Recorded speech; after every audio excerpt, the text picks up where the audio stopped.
So the other day I was talking to a young man who was having some struggles, and I was giving him, this kind of advice like, well, you need to find more hope, and you need to find hope in your life. And he stopped me in my tracks at one point. He said, well, Rev, what is there to hope for? Why should I have hope? And as I say, that really struck me. And just more recently, one of my sons we were talking about COVID, and he said, well, what I find with people is that, we have things to look forward to in our lives. And with COVID, because the future is so uncertain, we're losing that kind of sense of what's coming and, the good things that are ahead. And he said, and that's affecting people's hope as well. So I'm wondering if some of you may be feeling a bit of that, a little bit of lack of hope or hopelessness in your life. And I thought I would just share a couple of ideas that I've had recently about hope. We think about hope in the future. We think about hope as expectations that the future will be good, or that it will be better than the present anyways, that there's something good to look forward to. But it's very future oriented, and that's how we usually think about hope. But we can also think about hope from the other end. We can think about hope from where we are now. We can think about hope as the energies that allow us or help us, support us to moving into an uncertain future.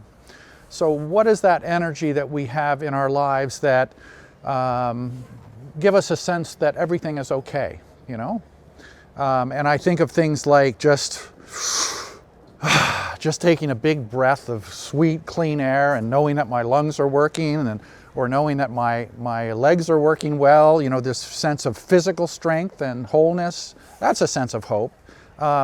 Just as we look around at this beautiful part of the world where we see growth everywhere, and the sense of hope that we get from realizing that life always finds a way, to grow and to flourish. Also, for me, maybe most importantly, is the hope, the energy that comes just from being able to come to work and just being with hundreds of the most wonderful people I know and being able to spend time with them, being surrounded by them. So love, friendship, all of these things that we experience, the things that endure, the things that are fundamental to our lives, the things that are most important, those are the things really that constitute hope, that give us that energy, that hopeful energy to move into the future, whatever it might bring, because we know that in the future, the important things will still be there. So what are you hoping for? Where are you finding hope these days in your life? I'm going to end with a little prayer that my father-in-law found very meaningful towards the end of his life. He wasn't a particularly religious person, but he loved this prayer, and I think you'll know why when I read it to you. Days pass and the years vanish, and we walk sightless among miracles. Fill our eyes with seeing and our minds with knowing. Let there be moments when presence, like lightning, illuminates the darkness in which we walk.